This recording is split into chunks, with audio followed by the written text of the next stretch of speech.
Namaste. This is the 9th training class, The Soul's Journey, Part 2. We want to start talking about the 3 stages of soul development. The first stage is the ego stage. Let me get to my notes here.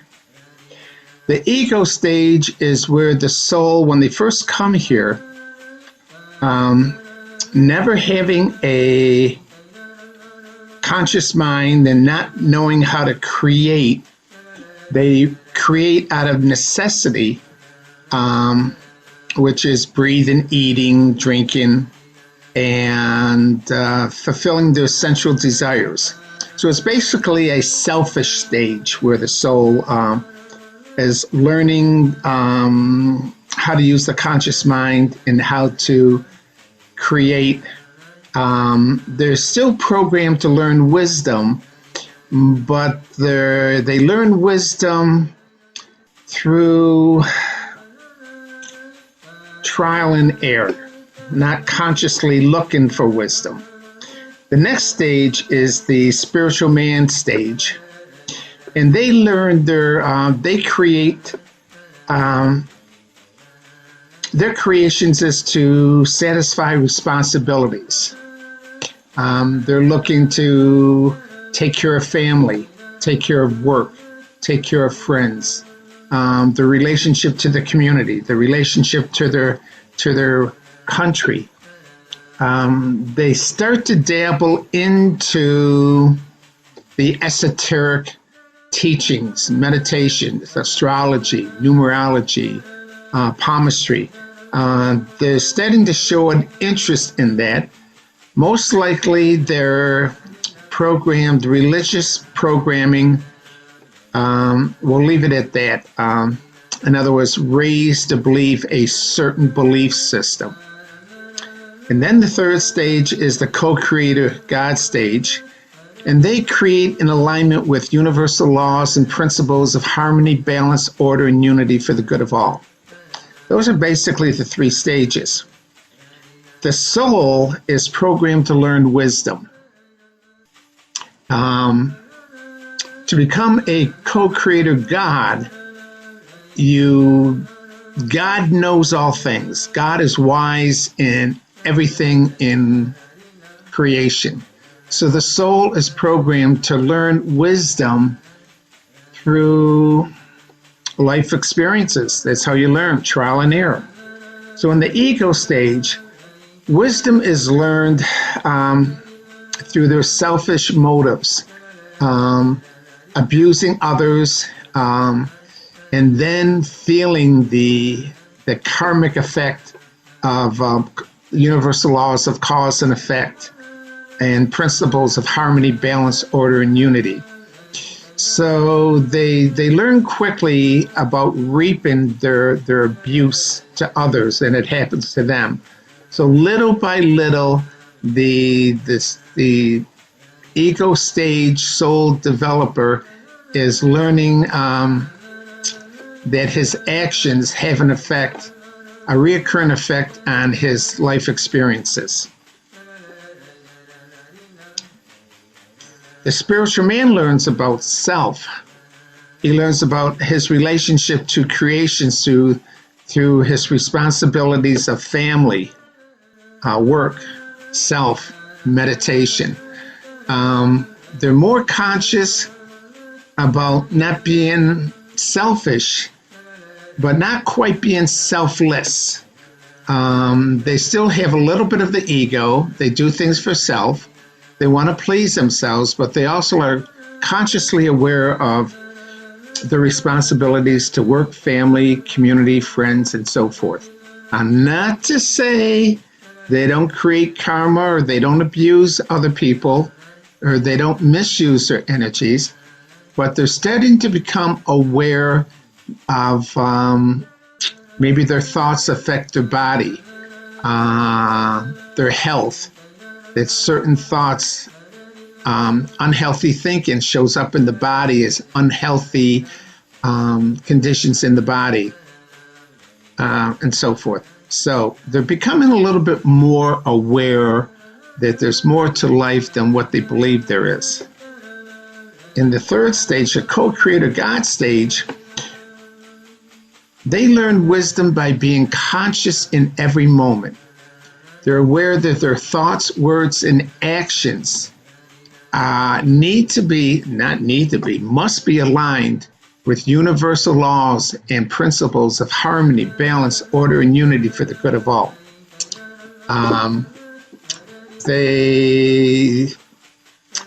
It's easy for them to manifest because their actions are selfless. They don't think about themselves, they think about others, and when you think about others in your manifestations, the universe will support your manifestations out of respect. Plus, you're a co-creator God now. They're aware of being a co-creator God.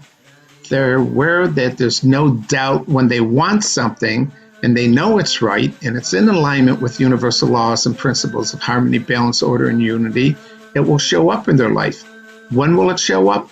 It makes no difference. The soul in the co-creator God stage is patient to know when the time is right, it will show up. His manifestations will show up in his life. So now we get to the point where we have the three stages of soul development, and what most souls are not realizing is the applications of the conscious mind and how the conscious mind is actually pretty simple. Your conscious mind is like a audio video recorder system. Everything the conscious mind sees, it's recorded into the subconscious mind. Now, the conscious mind is responsible for passing only truth to the subconscious mind.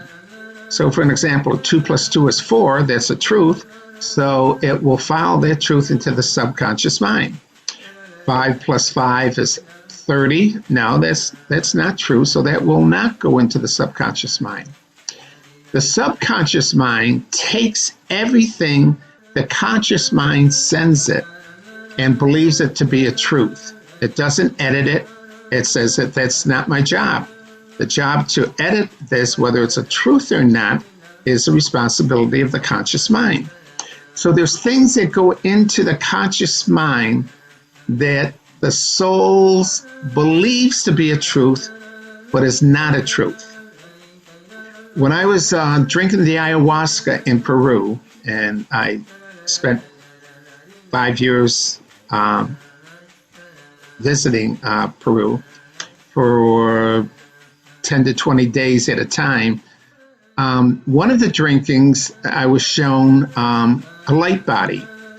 It was a body in an outline of a body filled with filaments of strands of lights going through it to outline the body. And on the body were clumps of sticky stuff.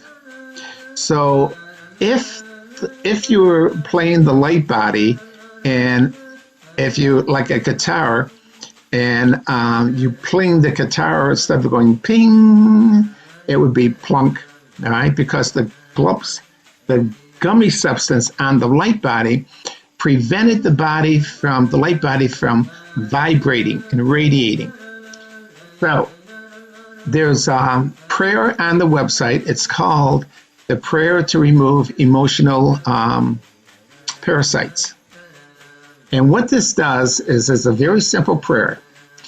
Since you have these fears or unhealthy thoughts or unhealthy truths on your light body, you have to take them off one by one off your light body.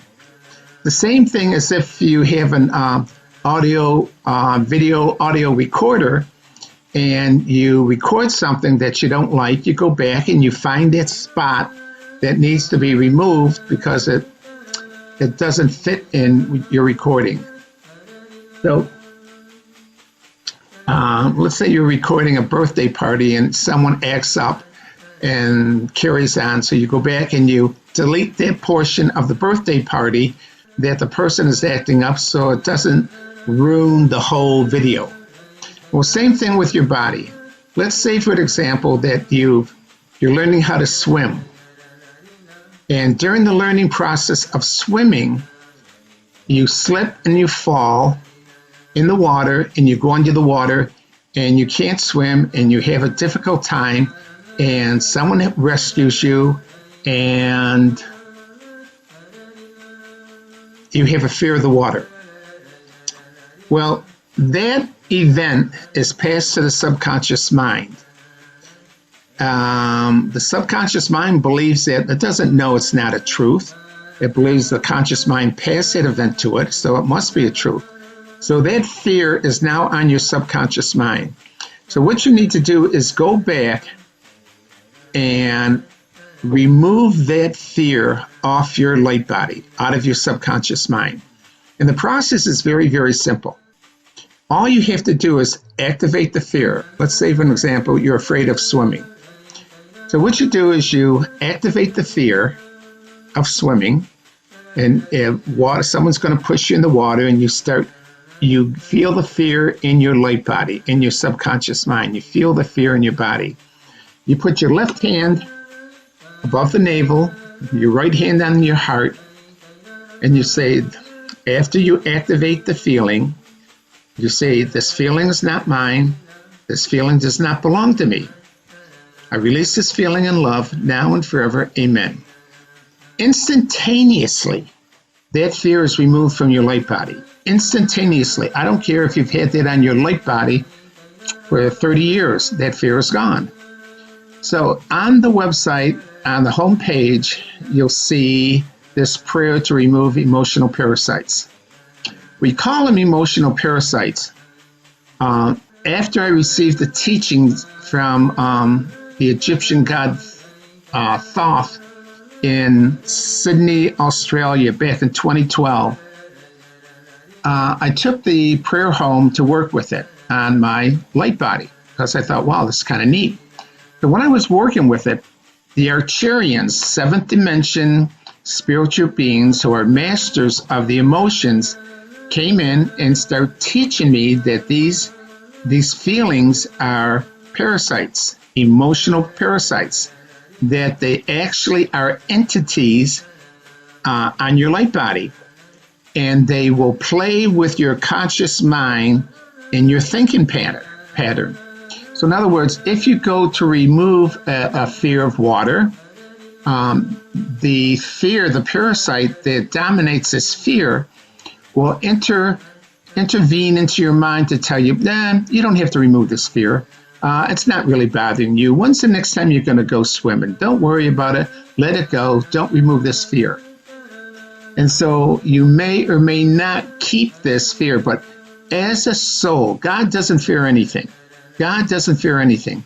And as a soul in training to become a co-creator God, you should not fear anything. So you should remove all fears from your light body. The more fears you remove from your light body, the more vibrant you can be and radiate to the highest possible being that you are. So it's extremely important that you remove these from your light bodies. All right? Now, very simple process to do that, and it's on the website. So there's other things in your subconscious mind that you believe is a truth. You must review everything in your subconscious mind that you believe is a truth. Your parents tell you things because it was a truth to your parents. They pass it down to their children that this is a truth, and it may not be a truth. So what you have to do is review what your parents told you. Some parents will tell you, you're not smart enough, you're not intelligent enough, you're not tall enough, you're not thin enough, you're too fat, you're too small, you're too tall, you got big ears, you got big lips. Things that are projected on you that you believe to be a truth. You need to get rid of these feelings. You need to get rid of all unhealthy feelings, unhealthy truths on your light body. All right?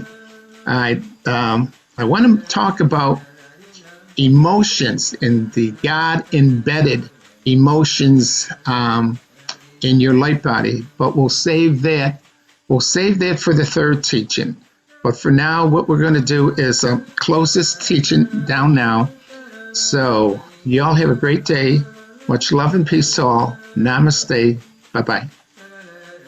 See all the teachings of the Golden Ones at the YouTube channel, Timothy Doyle, The Golden Ones, or visit us at www.thepathtowoneness.com.